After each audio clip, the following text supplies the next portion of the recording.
welcome back to Deck Tech Tuesday. My name is Owen, and today we're going over a deck called Walking on Esper, or Esper Planeswalkers, or Esper Control, but I prefer Walking on Esper because Planeswalker and running Esper Control, I guess, so Walking on Esper just seemed like a stupid gimmicky name that made sense. So anyways, without further ado, let's get started. Now, since this is an Esper Planeswalker deck, I decided to start off with the Planeswalkers.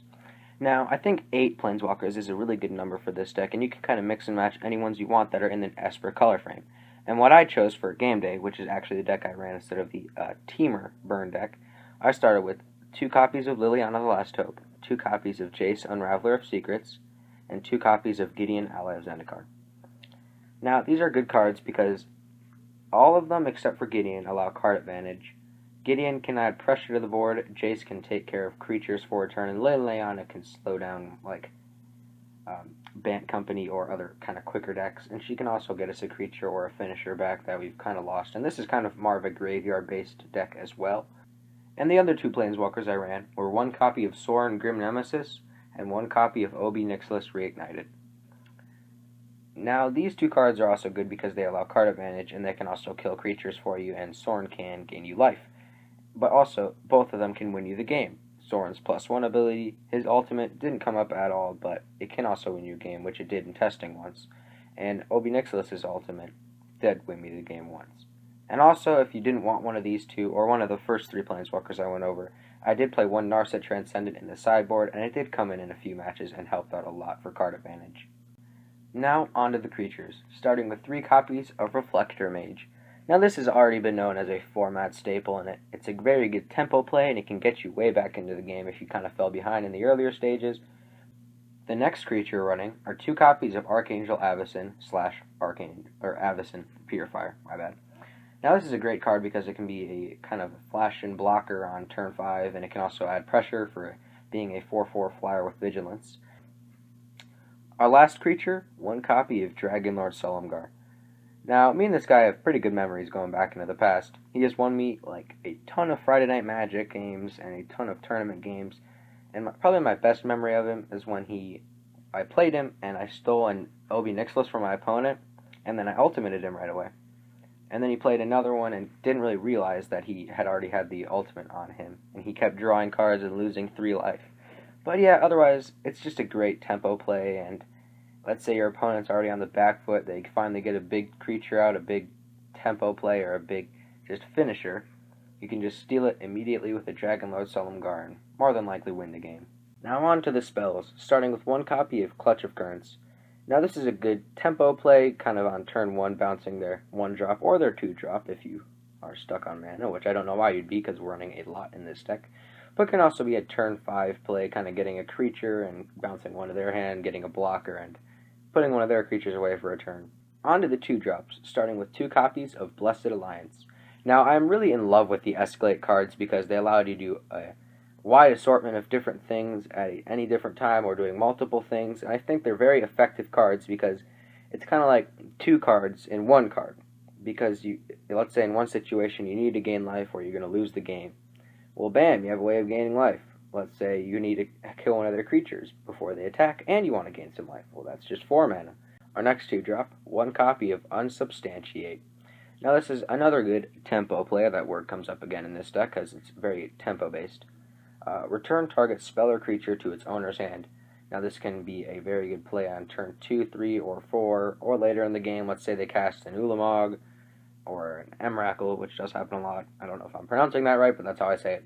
But anyways, yeah, they're going to get the cast trigger, but they're not going to get the 13/13 creature, and it could allow you to win on your next extra turn that you get after Emrakul enters, or could allow you to attack in after they play Ulamog, but once again, it is just kind of a way to slow down your opponent and allow you to set up. Our next 2-drop, 3 copies of Declaration in Stone. Now, there are a lot of multiple creature-based decks, like a Bant Company runs a lot of 3s and 4-ofs, and Bent Humans and any other human deck runs a lot of 3-ofs or 4-ofs. So this can kill multiple creatures at one time, which is very, very helpful for us. But it can also just kill a certain creature that's being a problem. It can exile any big creature, and that's pretty good. Now on to our other 2-mana Escalate card, Collective Brutality. Now this is one of my favorite cards, and the discard does seem pretty bad for a control deck, but it comes into mind later in the game when we are hoping to have a few cards in our graveyard. It can help us ramp, actually, in certain conditions. But usually, this piece is going to be used for a little 2-mana, -2/-2 until end of turn. It can burn out our opponent, gain us some life. Or if we're playing another control deck or company deck, we can take company out of their hand or any other kind of tough control piece that would slow us down. Our last 2-drop, finally, is 3 copies of Contingency Plan. Now, I like this card because our deck is kind of graveyard-based, as I said earlier. But also in this spot, I guess you could play maybe 3 copies of Anticipate, maybe some Clash of Wills or Negates. But I really do like Contingency Plan, because it's kind of like a Scry 5, and let's say later in the game, yeah, topping Anticipate might be better in some conditions, but if it's kind of even and a stalemate Contingency Plan, I have trouble pronouncing that card, it can really help you out because it will thin your deck out of lands. Let's say you reveal the top cards and you see maybe a Sorin and a Gideon, and 3 other lands. Well, you can discard those lands, put Sorin on top and Gideon under that. Well, then your next 2 draws are going to be insanely good. Finally, onto the 3 drops, starting with 2 copies of Ruinous Path. Now, this can be a win condition in some sorts, but usually it is just going to be destroy a creature, and later in the game it can destroy a planeswalker. And very late in the game, yes, you can awaken, and that is a very good play because you could maybe kill one of their creatures or kill their only creature and then attack in for lethal, or kill a creature, get a blocker. Already onto the 4 drops, starting with 3 copies of Ojutai's Command. Now, we only have this card for about 8 weeks, maybe 7 weeks now, and it's really one of my favorite cards from Dragons of Tarkir. I really love being able to counter a creature spell. Sadly, you'll never be returning a 2-mana creature card from your graveyard to the battlefield, unless maybe you decided to play Thing in the Ice or Jace, Fringe Prodigy if you are a millionaire to play that card. But gaining 4 life is great, as I said before, for Blessed Alliance, countering a creature spell, drawing a card. Using Narset's second ability, Narset Transcendent, you can give this Rebound, which is very good, kind of gaining 8 life, drawing 2 cards over the course of 2 turns.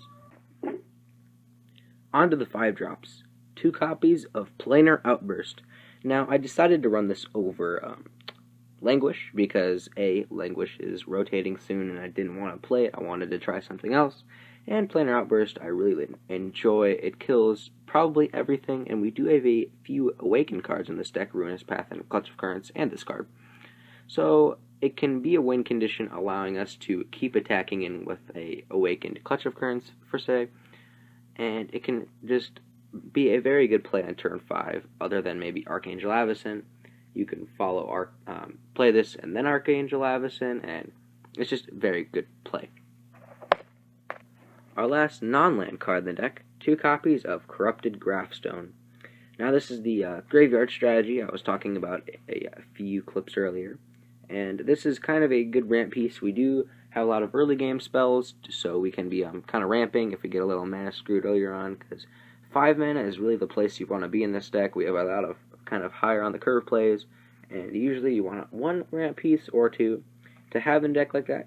So I guess also in this place, maybe you could play Pilgrim's Eye, or you could play Brain in a Jar. That's also a very fun piece to have in this deck. Or maybe you could play Hedron Alignment, or not Hedron Alignment, Hedron Archive. It's either one of those, the one that gives you 2 mana and it's like a 4 mana artifact. But I enjoy Corrupted Grafstone the most in this deck because we have a few ways to get cards into our graveyard. On to the lands. 1 copy of Sunken Hollow, 2 copies of Port Town, 2 copies of Prayer Stream, 2 copies of Shambling Vent, 2 copies of Caves of Koilos, or you could play the tap land that came out in Shadows over Innistrad, I think. 5 copies of Plains, 4 Swamps, 4 Islands, and 4 Evolving Wilds. And if you don't have the money, I guess, I mean, I don't really know why you wouldn't in this deck, you could play just the tap lands from whatever sets they came out in.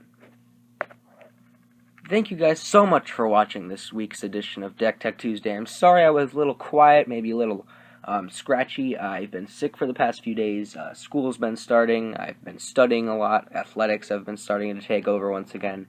And YouTube hasn't been my top priority, for say. So I've been really trying hard to edit and make more videos. But I really appreciate you for watching this video, and I hope to see you next week.